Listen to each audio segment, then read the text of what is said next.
All of this information has been available for a long time.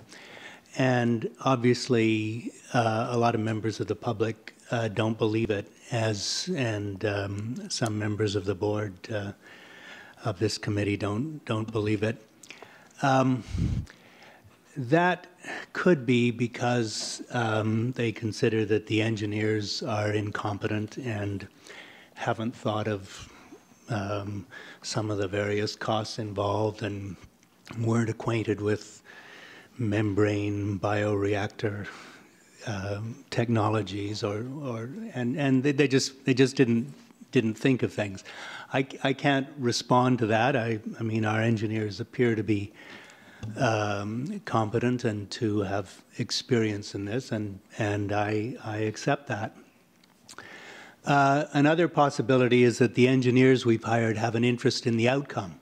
They're going to make more money if we have a decentralized system than if we have a centralized system than if we have a decentralized system. I think we've tried to avoid that situation by separating the evaluation from the availability of work. Again, I guess it does seem counterintuitive that a project that seems to be cheaper would produce more work. But I guess I can't add anything to director's evaluation of that possibility.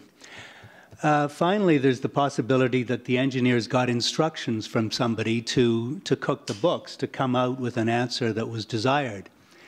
And I can address that in part, since I was chair of the board for 4 years during a period when these things were being evaluated. And I just want to publicly assure this committee that I gave no such instruction.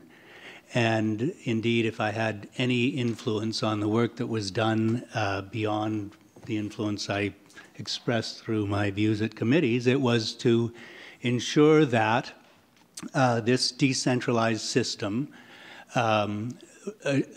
was fairly evaluated.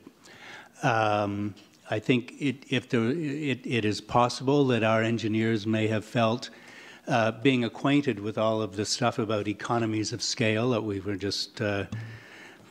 just had explained to us, that it was clear, perhaps to them, that this project, the decentralized system, was going to be more expensive.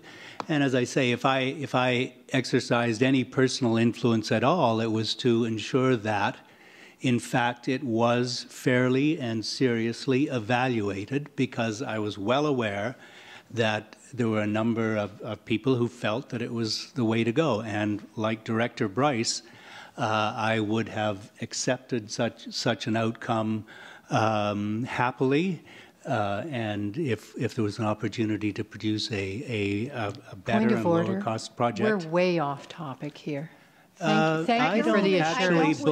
I believe we sit here and listen to members of the public tell us that either we have hired incompetent people or people who are not giving us a straight answer for some other reason. That's what we've been told. And I think it's important to address that suggestion.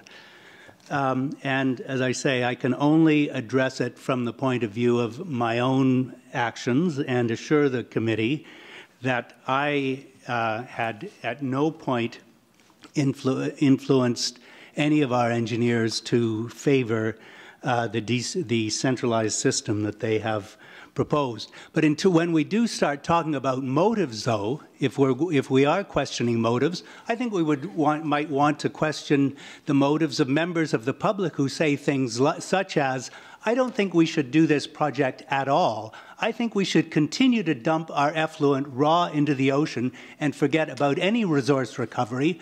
But if you are going to do it, you aren't doing it well enough, and you should go straight to tertiary treatment and get all the resource recovery you can. What does that say? It seems to me that maybe that is saying something like, I just want this project not to take place or to be delayed as long as possible. And I don't like the fact that you have made decisions and are proceeding with it.